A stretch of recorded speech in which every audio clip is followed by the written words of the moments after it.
नमस्कार, आप सभी का स्वागत है हम लोग के YouTube चैनल में।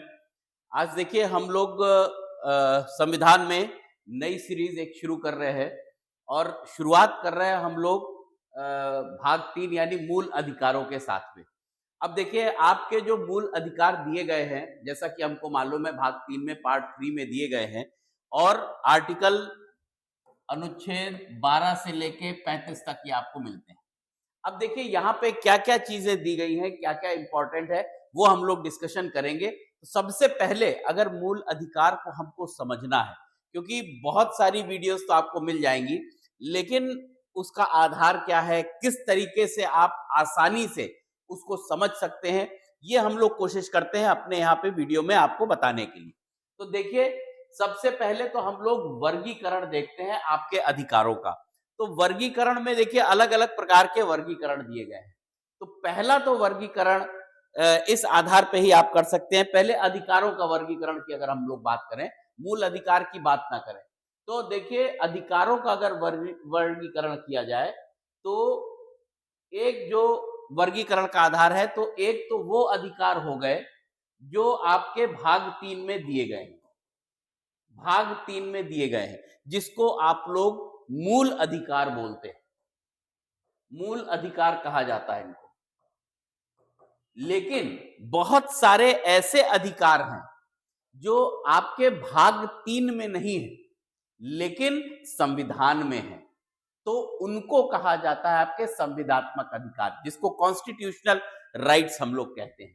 तो ये आपको आउटसाइड पार्ट 3 मिलेगा। मतलब भाग 3 के बाहर जो अधिकार हैं वही आपके कहे जाते हैं कॉन्स्टिट्यूशनल राइट्स। तो पहला तो हमने स्ट्रक्चर आधार ये देख लिया कि कहां पर अधिकार दिए गए हैं, उस हिसाब से अधिकारों का वर्गीकरण। तो जो अधिकार भाग 3 में दिए गए हैं वो कहलाते हैं आपके मूल अधिकार, और जो भाग 3 के बाहर दिए गए, अब आप लोग पूछेंगे भाग 3 के बाहर कौन से अधिकार हैं, तो बहुत सीधी सी बात है। आप देखिए पहले संपत्ति का अधिकार आपका मूल अधिकार था, लेकिन उसको 1977 में हटा करके उसको डाल दिया गया आर्टिकल 300 ए में। अब जो है वहां पे जब चला गया 300 में, तो यहां पे क्या स्थिति बनी कि आपके संविधान में तो आपका अधिकार है, लेकिन मूल अधिकार में नहीं है।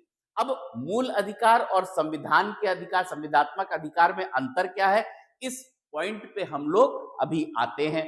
पहले आप इसका वर्गीकरण देख लीजिए। तो पहला तो वर्गीकरण का आधार यही हो गया कि भाई कहां पर पाया गया है। तो उसमें पहला हो गया, अगर भाग 3 में जो भी अधिकार आपके दिए गए हैं, जैसे मैंने आपको बताया था, राइट टू इक्वालिटी, समता का अधिकार हो गया, स्वतंत्रता का अधिकार हो गया, राइट टू फ्रीडम हो गया। उसके बाद आप देखिए राइट अगेंस्ट एक्सप्लॉयटेशन हो गया, ठीक है। उसके बाद आप देखिए कल्चरल एजुकेशनल राइट्स हो गए। तो जितने भी राइट्स वहां पे दिए गए हैं वो भाग 3 में दिए गए हैं। और उसके बाद जो अधिकार है, जैसे एक अधिकार मैंने आपको संपत्ति का बताया, आपका वोट देने का अधिकार हो गया, ये कहां पर है, बाद में दिया गया है आर्टिकल 324 वगैरह के आसपास। तो यहां पे आपको ऐसे देखना है कि कौन से भाग 3 में है, कौन से भाग 3 के बाहर है। तो जो भाग 3 के बाहर है वो आपके संविधात्मक अधिकार यानी कॉन्स्टिट्यूशनल राइट, और भाग 3 में जो दिए गए हैं वो मूल अधिकार। अब देखिए दूसरा जो वर्गीकरण का आधार है वो ह्यूमन राइट्स, जो आपके मानव अधिकार हैं, उस हिसाब से भी वर्गीकरण हुआ है। अब देखिए मानव अधिकारों की अगर बात की जाए तो बहुत बड़ा विषय है, और उसमें हम लोग दोनों चीज देखते हैं। पहला देखते हैं आपके जो पॉलिटिकल राइट्स है, या आपके जो सिविल अधिकार है, जो सिविल जितने भी अधिकार हैं आपके, वो सारा एक वर्ग आ जाता है। और ये सारे अधिकार आपको कहां पे मिलेंगे, civil and political right part 3 में। पार्ट 3 में यानी कि जो भी भाग 3 में मूल अधिकार हम लोग पढ़ रहे हैं, मूल अधिकार 12 से 35 तक, वही क्या है, आपके सिविल एंड पॉलिटिकल राइट्स हैं। ये पहला हो गया आपका ह्यूमन राइट। अब देखिए जो दूसरा मानव अधिकार है वो रिगार्डिंग आपका जो इकोनॉमिक है, ठीक है, धन संबंधी जो अधिकार है, या मान लीजिए आपका सोशल सामाजिक अधिकार है, या आपका कल्चरल राइट है। ये सब की बात जहां पे की गई है वो भी एक वर्ग है आपका अधिकारों का। और ये सारी बातें कहां पे की गई हैं? देखिए, डीपीएस में, directive principle of state policy, यानी राज्य के नीति निदेशक तत्वों में, वो भी आपके अधिकार हैं। आगे हम लोग इसको डिटेल में डिस्कस करेंगे कि उनको हम लोग अधिकार कैसे बोल रहे हैं, ठीक है? क्योंकि प्रश्न ये आ सकता है कि उसको तो हम एनफोर्स नहीं करा सकते, वो सब प्रश्न सही है, बट यहाँ पे अभी हमको केवल वर्गीकरण देखना है, उसका आगे हम लोग डिस्कस करेंगे। चलिए, तो पहला और तीसरा जो ह्यूमन राइट्स है, जो मानव अधिकार है, वो है एक आइडियल राइट्स, जो कि एक अच्छी लिविंग के लिए होने चाहिए।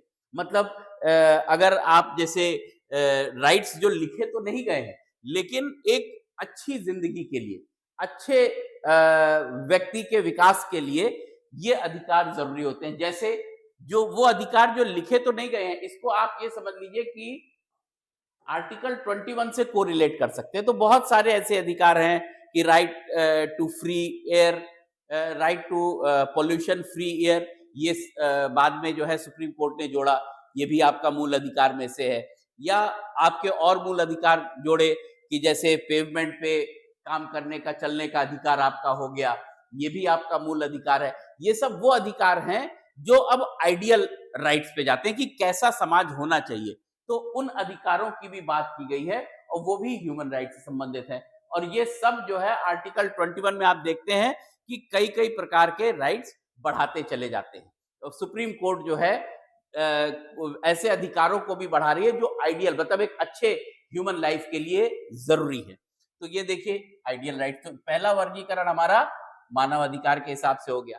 दूसरा वर्गीकरण जो है फंडामेंटल राइट्स का, मूल अधिकारों का, हम लोग लेके आ रहे हैं कि जैसा कि भाग 3 में दिए गए हैं, तो कुछ ऐसे हैं जो आपके स्पेसिफाइड राइट्स हैं, जो उसमें लिख दिए गए हैं, जहां पे लिखे गए हैं। लेकिन बहुत सारे ऐसे अधिकार हैं जो इनफॉर्मल है, जिनका सुप्रीम कोर्ट इंटरप्रिटेशन करता है।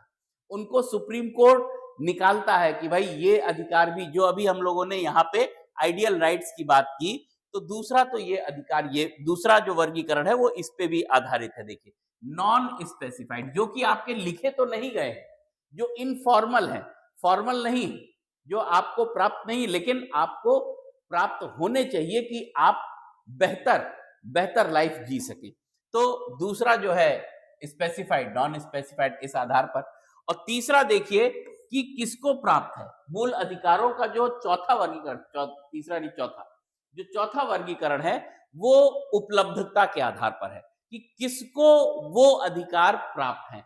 तो देखिए कुछ अधिकार ऐसे हैं जो केवल और केवल इंडियन सिटीजन्स, भारतीय नागरिकों को प्राप्त है, जो अन्य लोगों को प्राप्त नहीं है।